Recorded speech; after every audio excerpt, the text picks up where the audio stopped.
Welcome to Corwin's Leaders Coaching Leaders podcast with host Peter DeWitt. This podcast is from education leaders for education leaders. Every week, Peter and our guests get together to share ideas, put research into practice, and ensure every student is learning, not by chance, but by design. Today's session is another great one. We have a trio of authors on. Trudy Arriaga. She's the first female superintendent of the Ventura Unified School District. She focuses on cultural proficiency, equity, superintendency, and diverse learners. Dr. Stacie Stanley, she is a superintendent of Edina Public Schools in Minnesota. She's a senior training associate at the Center for Culturally Proficient Educational Practice. Her research is on the impact of intercultural development on K-6 administrative leadership. And last but not least, we have Debbie Lindsey. Am I saying that correctly, Peter? Delores. I knew it was Delores Lindsey. She is at California State University. She's a retired assistant of educational leadership. She is the co-founder with her husband of the Center for Culturally Proficient Educational Practice. And these three women, it's not their first time working on a book, but their most recent one is actually a journal called My Leading Wild Female Journey, Reflective. It's a reflective journal, a follow-up to their book of a very similar title, where they share lots of stories and give readers prompts for just how to think through this work. And so the larger topic today is really thinking about what it is and what many women experience when they're leading in education. And so, I had a thought while I was listening to this, that it's actually not that long ago that men and women are together in the workplace. Mm-hmm. And so it actually makes a lot of sense that we need some time and some help and support to figure this out. And so they make it so crystal clear that this book is not just for women, even if it is primarily for women, understandably, probably obviously, but that it's also something that everybody who's in leadership, including men, definitely want to read. Like, this is not anything about male bashing or toxic masculinity at all. It, I think, is just about, this is a relatively new phenomena, and we all just need help understanding each other better in the workforce. And we also do have some barriers and obstacles to tackle with this. And I think, their book and this conversation really starts to just to get at some of these important ideas around women in the workplace. Yeah. And, the conversation to me was really interesting because, let's face it, I'm a man who's interviewing three women. And I wanted, as they were talking, and I want people to know this before they listen to the podcast too, because they're going to look and say, oh, leading well female, this is not for me, I'm a guy. Not true. Actually, the conversation is equally as important for men as it is for women. And, that's why when they were talking about stereotypes, I wanted to be able to ask that question about, I wonder if on the male side, men feel like they have to fit into a certain stereotype as well. Mm-hmm. Because if they, are they going to be seen as overly emotional and all that stuff? So there's this interesting space in between that I think the conversation is a really good one. And the sad part for me is that we don't engage in these conversations enough. Mm-hmm. Because we see the title, we think, oh, it's only for women, when that's really not the case. It is equally as important for everybody to pay attention because during the interview, and listeners will hear, Stacie Stanley was talking about microaggressions. Mm-hmm. And it was, those are the kind of things, like when she gave that, and it was 10 seconds that she was talking about it, those are the perspectives and the real life examples of what happened that we do need to hear, because then we think and have to look at, oh my gosh, do I actually engage in microaggressions? Yeah. Because I think everybody's at risk of engaging in microaggressions. And to me, it's not a blame thing. And that's what I loved about the conversation. It wasn't like this blame thing. It was actually about building awareness and understanding and what to do about it. And that's what I want people to be able to listen to when it comes to the podcast. Yeah, this was I think you've said all of that perfectly. So I think all of our listeners, male and female alike, will get much out of this. And we, hopefully we get some feedback from you when this is over, and we really look forward to hearing how everyone responds. But it's a really great conversation. So listeners, enjoy. So Trudy Arriaga, Stacie Stanley, and Delores Lindsey, welcome to the Leaders Coaching Leaders podcast. It's great to be here. Thank you. Thank you. Thank you. It's good to have all of you on. I know that at least two of you are in the same place, which is cold right now, Minnesota. And then, of course, Delores, you're in California. You were rubbing it in a little bit before we officially started. So that's always good when we can have that good camaraderie. Well, thankfully, we're all having good weather today, wherever we are. So that's right. So let's talk. A couple of years ago, you had the book Cultural Proficiency: Leading While Female came out. And now you've got some new companion journals that are coming out, which is My Leading While Female Reflective Companion Journal. So Trudy, can I go to you first, please, actually, and talk a little bit about, I know that they're obviously very related between the book that came out a couple of years ago and the companion journal.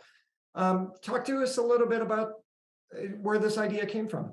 Sure. Well, I think the book, Leading While Female, has inspired women across the nation to come together in book clubs, sister circles, leadership conferences, and we consistently receive feedback about from women about really wanting to write their own stories, wanting to share their own experiences, wanting something that would really allow them to be reflective as women who lead.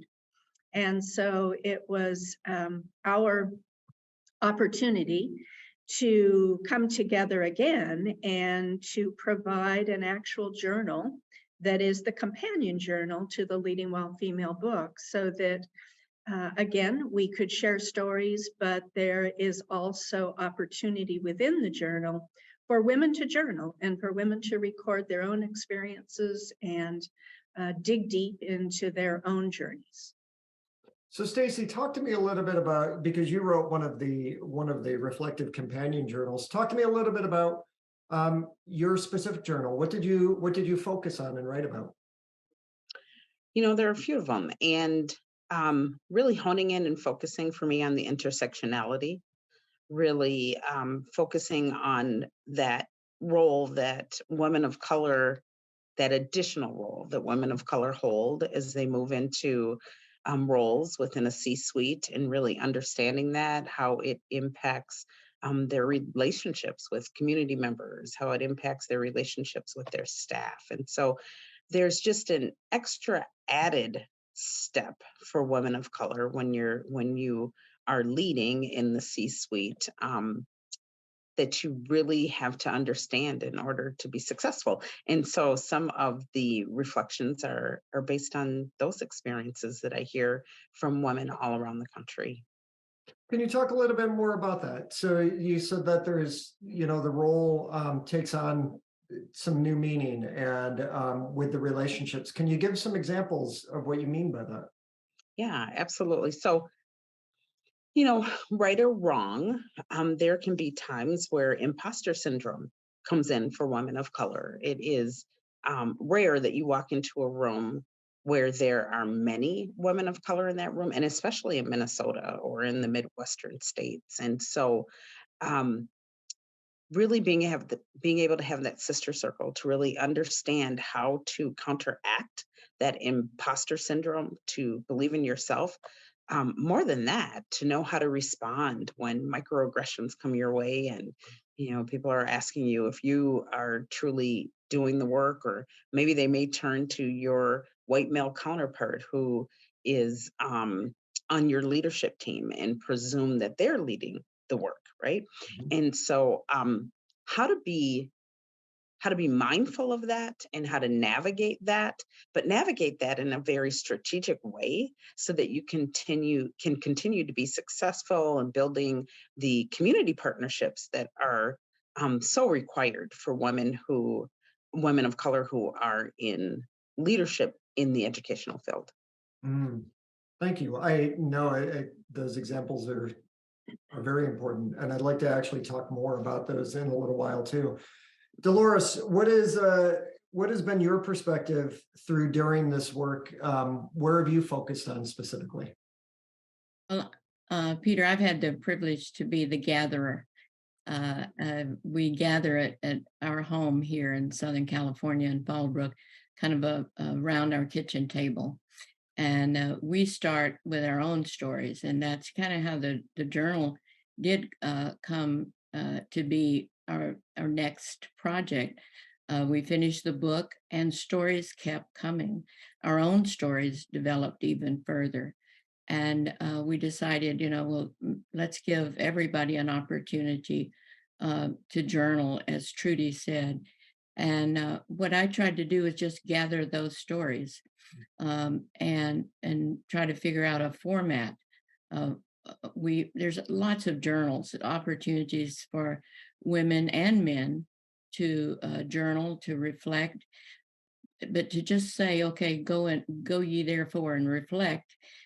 Just most folks don't have time.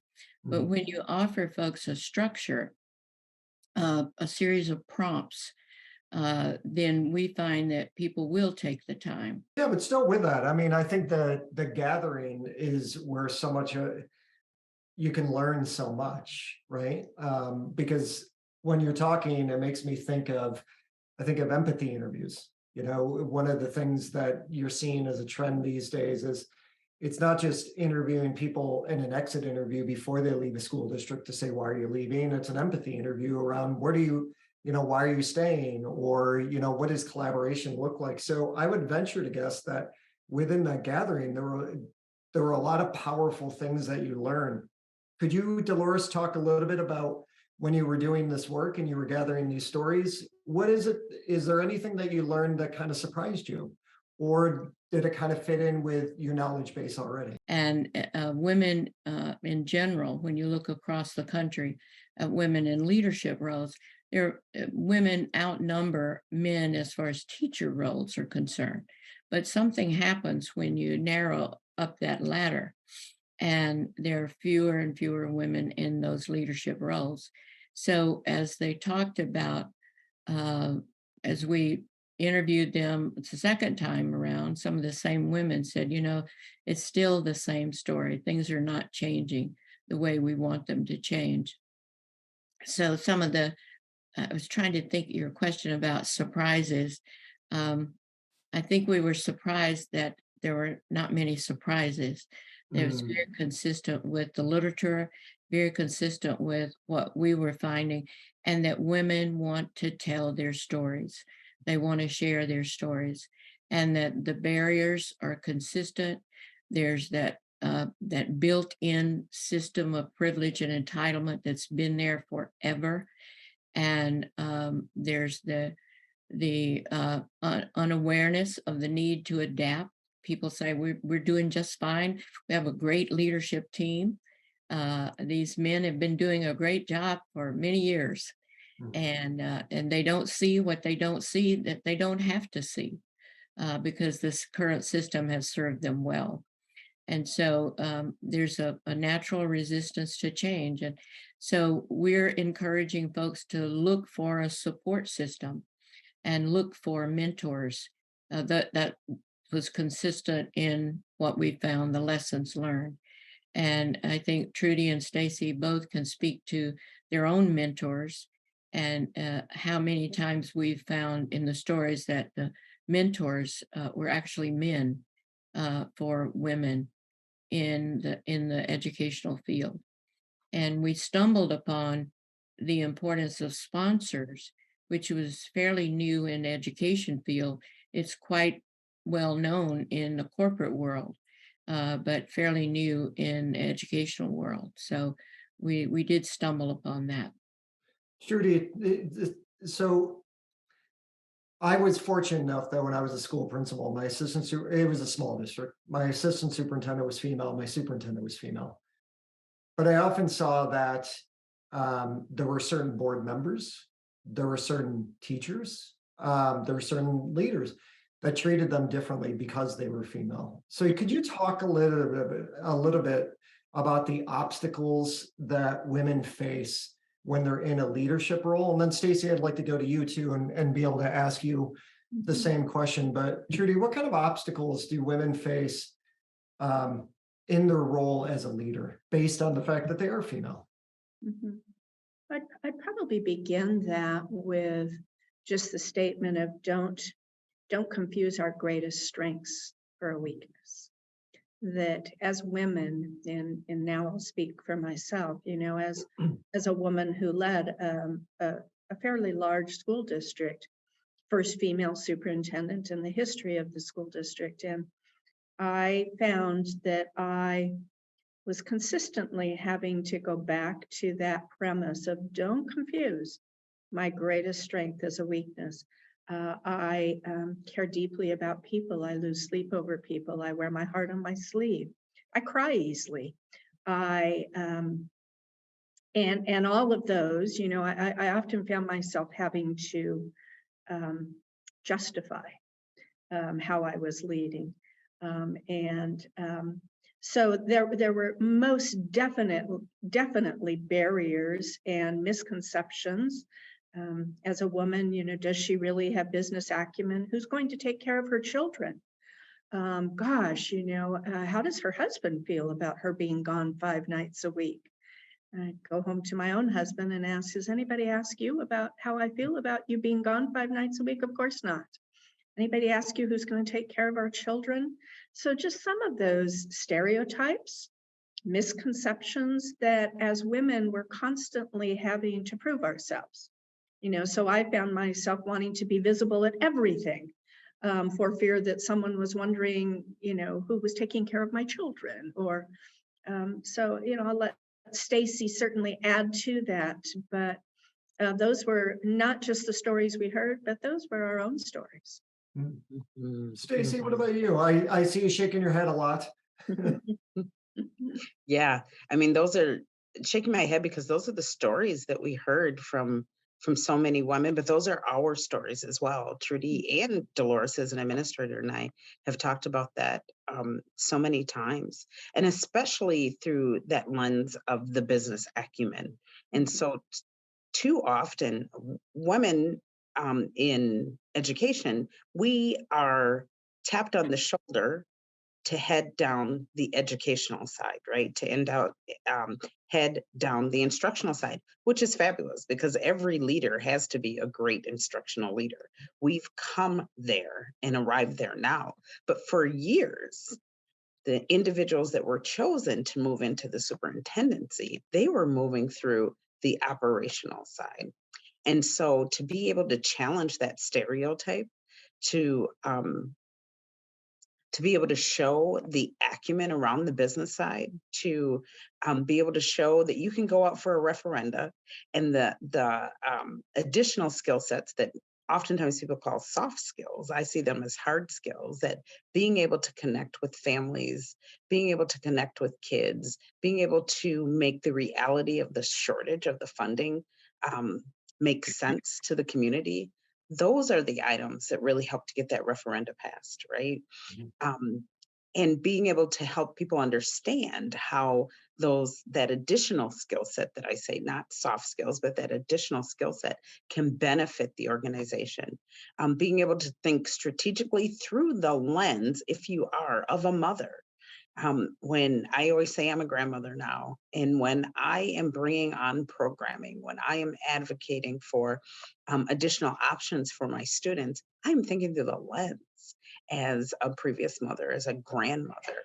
I don't know if that necessarily happens. I won't say that for sure it doesn't happen with our peer male colleagues. But I haven't really heard my male colleagues talk about that so much, seeing things through that lens. In addition to that, it is just being able to get in the pipeline, right? Being able to overcome those pitfalls. How many times are we applying for positions, or even the systems that are put in place, that first interview by that organization who is the headhunter, right? And so you have to get through that first interview, to even move forward to get into the pipeline to interview for the superintendency. And oftentimes that Delores talked about sponsors, oftentimes that is because behind the scenes, our male colleagues have individuals who are sponsoring them that they know. They are part of that club, that people are aware of them. And so really being able to be strategic and build our own networks so that we are sponsoring one another, and then tapping into our male mentors who are there so that they can sponsor us as well, so that the headhunters are well aware of us ahead of time and they are coming after us just like they're going after our male colleagues. So, Stacie, you just said you were talking earlier about being a grandmother, and you said you've never heard your male peers actually talk about that. And Trudy, you were saying some things about the stereotype. Actually, both of you said stereotype. Do you think men play into a stereotype and they don't feel like they can talk about being a not just a dad or a grandpa? Do you think that they feel like they're supposed to actually play to some stereotype? You were saying earlier, Trudy, about your greatest strength is not a weakness. Is it possible that there are men that actually feel like they have to hide a strength, like being emotional or something like that, because they're afraid that they're going to be perceived in a different way? Does that ever come out during conversations? I mean, I would think absolutely. I'm sure that there are male leaders who feel that way. And, I think one of the things that we say very consistently is our work is never about male bashing. Mhm. Our Oh, yeah. work is always about recognizing our male allies and recognizing that our male allies also have unique strengths Mhm. that we don't have. But we want to make sure that we're walking alongside our male allies, not behind them, Yeah. but alongside, and with all due respect, periodically in front of them, because of our unique contributions as women. But I would assume that there are men who feel like to let their hearts be vulnerable or to share share a tear or share a familial story is not how they want to be perceived. And but I won't speak on behalf of men, but I certainly can speak on behalf of myself and the women who we have encountered along the way, that most definitely that is a barrier for women to have to overcome. And we don't ever want to get stuck on the barriers. We're not interested in just talking about barriers. We talk about overcoming those barriers and the support factors within each and every one of us, but also within our organizations that support women. I actually want to go there next, because I think sometimes there's a perception that if there's a book called Leading While Female, that it's only a book for females. And actually hearing all three of you talk, I think that there's as much men can learn from your book as women. So because you just said that, Trudy, and I'm going to move and Delores, I'll start with you. When we talk about those contributions, what can all readers, whether they're men or women, learn from Leading While Female? Well, thank you for that question, because as Trudy said, he uses the example, and this is Randy Lindsey. He uses the example of, it's easy, he says, to support women when women are in the room with men and women in the room, leaders. He said the challenge comes when there are no women in the room, and there are men in the executive leaders in the room, and you support women as leadership, as leaders moving up the organization. So what we tried to do in this book, dedicating a chapter to the book, in the book, excuse my hoarseness this morning, but dedicating a chapter for our allies and advocates of this work, being men, and really talking about their role and being able to see what some men do not see, and that is the strengths that women bring to organizations. It's not just about let's promote women. It's about promoting the people who have the strengths, and women have strengths in areas that would benefit their organization. So whereas this has been overlooked before, then now it's time to look at the strengths that women bring. So you mentioned empathy before, the intuitive nature that some women bring. These are, and the skills that women bring. The part that Stacie mentioned earlier, a story about a woman, an assistant superintendent that I met. And she said, I have applied, and the position that's advertised for is superintendent with instructional background. And she said, every time I don't get the job, a male gets the job whose background is in business. And I asked the question, do you have strength in that area? And she started listing all the experiences that she'd had in the business background. And then I asked, in what ways do you emphasize that on your resume? And she said, well, I don't bring much attention to that because the job describes instructional strength. And I said, it doesn't seem to matter to the men who are advertising their strengths. And so from that point on, she started advertising, then balancing her resume with her strengths in the operational side, the business side, as well as the instructional side. So we need men on the interview panels, HR folks that are willing to open up their view of what women bring, both on the, as Stacie said, on the operational side as well as the instructional side. But actually educating men, and that's what part of this book is about. And I was giving a early on in this work, the first book had just come out. I was giving a workshop, and women were coming into the room, and a young man peeped his head in the door and said, "Can men come in?" And I said, "You certainly can, because we can't do this work without you." So he went out and got 2 more men to come in with him.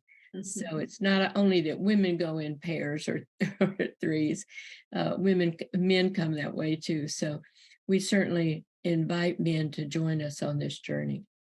Thank you. Stacie, what about you? When you wrote this reflective journal, what are you hoping that all people can learn? I mean, I think Dolores's example is taking an obstacle and turning it into a way to get over that obstacle, which is, let's make sure we have a balance between the instructional side and the business side.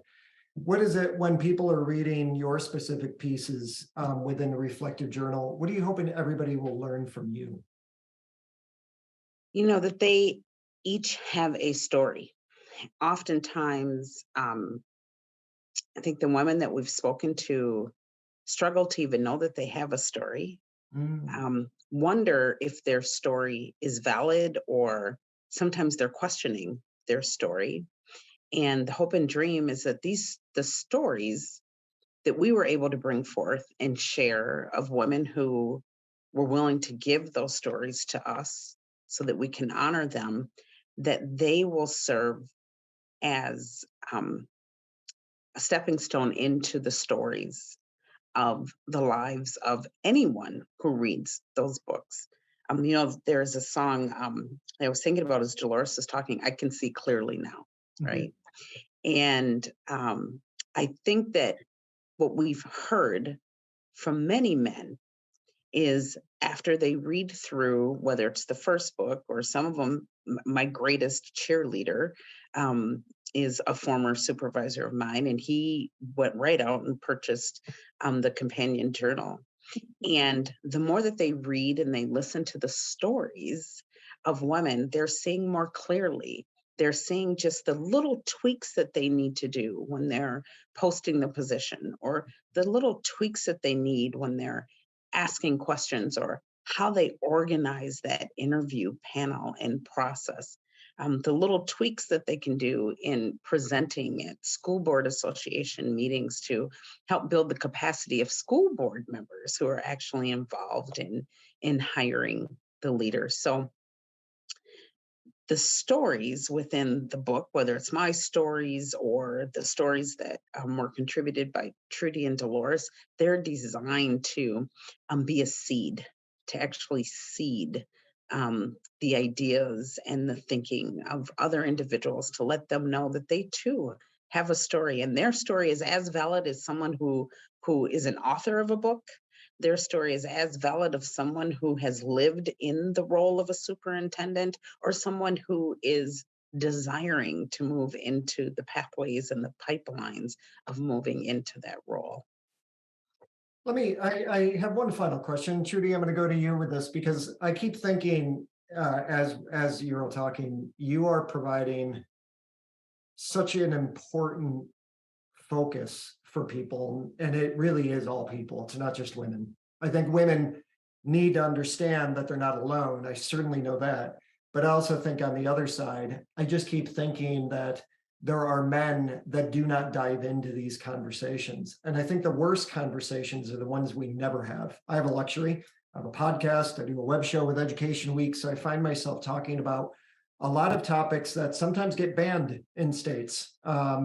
So I'm not I feel like the conversation for me, especially about topics where I don't necessarily have maybe a lot of expertise, are the greatest ones, because even though I might say the wrong thing, at least I'm going to learn through it and learn what to do differently. And so why do you think, is there a space to keep pushing the conversation so men are equally as aware and want to ask women about how they feel? I don't know if that's a really good question. And I feel, because I feel like the more the three of you are talking, and the more I think of this as being a book, the book and the companion journals as pieces that all people should be reading. How do we get more people to engage in these conversations so they can understand the perspectives of the people that we're working with? Because in my philosophy, if we're going to get the most out of the people we work with, if we're going to create a positive and safe environment where we can truly engage in really good, deep conversations, so we can maximize the gifts of everybody around the table. What are some ways right now? You were talking about sister circles and things like that. What are some ways that you are making sure that this is a conversation that keeps moving forward, that all people can actually engage in? Is that a good question? I'm sorry if it's a little bit of a long one.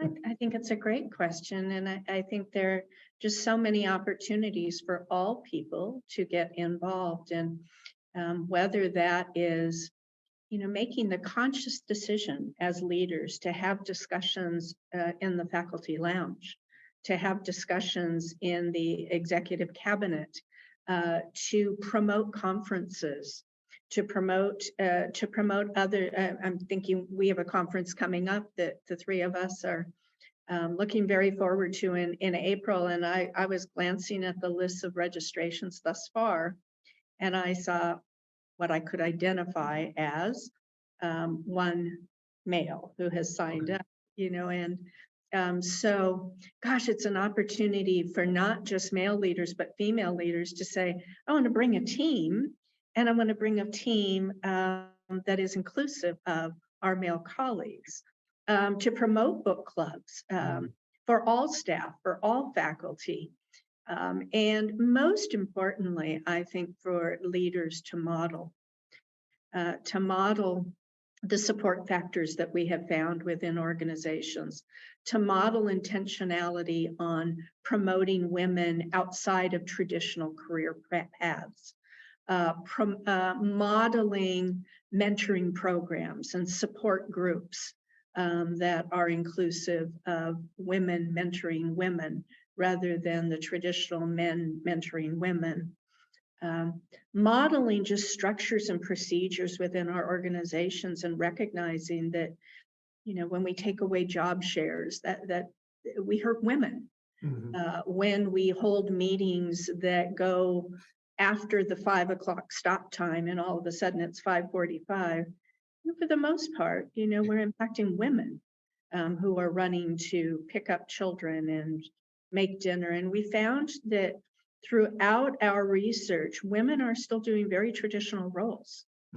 And we say unapologetically, unapologetically, I was a superintendent and put my children to bed and read stories and made sure homework was done. That was a choice that we made, or that I made within our family. And so, I think there's so much that men can do to be a part of the advancement. And we couldn't help but notice in our research, Peter, that as we all know, women are the teachers of this nation.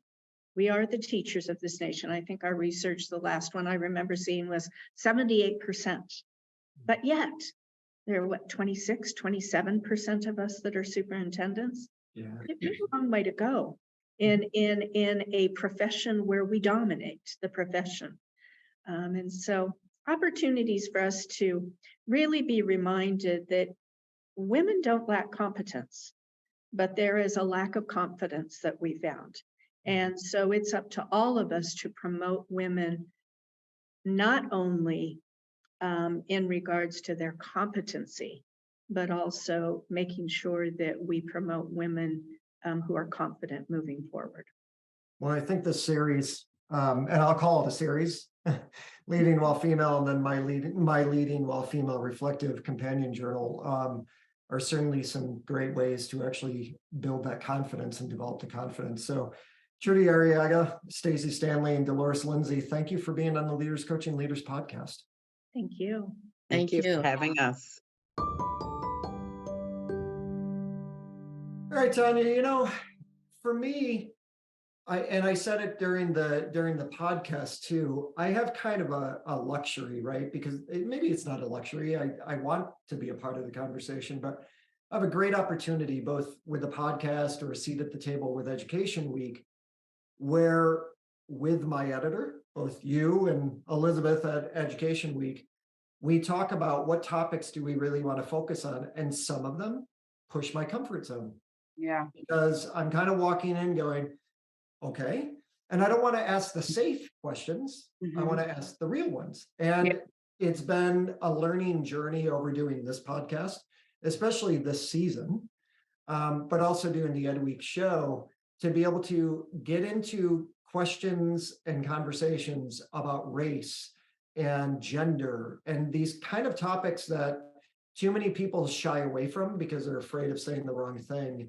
And I enjoyed this conversation because there were so many thoughts that came to my mind during the conversation that whether it was Delores or Stacie or Trudy, they were all talking about things. And I said at the beginning, in the intro, that with Stacie, when she was talking about microaggressions, I want people to be able to walk away and say, do I engage in microaggressions and I don't even know that I do that? Because sometimes they have a bias and they don't even know they have a bias. And other times I want them to be able to look and say, you know what, I need to listen to more conversations about women in leadership, because even though I'm a guy, it's really not just about women in leadership. It's about us all. And, when they were talking about things like sister circles and what they're doing with the journal, what I think is powerful about that is that, and Trudy said it at the end, women, she said, women lack confidence. There are women that lack confidence. And I think what's important about what they're doing and what they're engaging in is they're building those structures to help boost the confidence and develop the confidence of women, so they also understand that they're not alone. But in the same frame, they're also teaching men how to support women in different ways too. And I just think those are the kind of conversations that there's no downside to. Yeah, I mean, you don't get to root causes with safe questions. So it's good that you're asking them, for sure. A lot resonated with what they said, being a woman myself. And, one of the things that they said, this strong need to prove yourself, where, you've got this full-time job and you're also worrying, will people think I'm not a good mom? And so not only am I working, 8-10 hours a day, I feel the need to show up in these other spaces as well, even though men and women are all dealing with the same time frame and clock, last I remember. Yeah. Right. I mean, women joke and talk about having that second shift. And while we're proud, I think, I mean, one of the authors spoke about that, like it's a deliberate choice. It needs to be recognized and talked about and discussed, and people, it can't be assumed that everybody really understands what it's like to be balancing all of that. So I thought that is an indication of how much eye-opening stuff probably lives inside of the work that they do. And that, like you said, most people don't have malice in their hearts, right? They're just living their own experiences and can't know everything. Mhm. And so how do we bring people into the fold? We bring them in with exposure and dialogue. And like you've always said, make it a safe place for people to talk about what they don't know, talk about what's scary for them, talk about what they're unsure about. And just get really comfortable saying, I didn't know that. Hey, I probably do that too. Hey, now I know, and I wouldn't have known if you didn't bring it up. Yeah. So here on the more of that, the better, especially if you can do it in a way which really is about being solution oriented, which these women seem completely to get, Yes. which was fantastic. Yeah, it was really, I'm loving this season because it's just all of the conversations, yes, they're under the umbrella of education and leadership, but they are also individually nuanced. Yeah, And yeah, it's like yes, every conversation is just a really interesting one where yeah, I'm like, wait, I'm almost feeling overwhelmed yeah, yeah, with what my brain has been taking in yeah, over the season. So yeah, yeah. it's great. Very true. Okay, this is exciting. This is a great. This is just great. And so yes, here to more of that. Looking forward to our next conversation. And really enjoyed this one. Yeah. So Well, if everybody else enjoyed this one, it's always important to make sure that you're following the show so you know when the podcast is coming out and giving us, feedback, rating us on how much you like the show and those the podcast and those kind of things. We want to definitely hear from you, but we also want to thank you for listening to Leaders Coaching Leaders.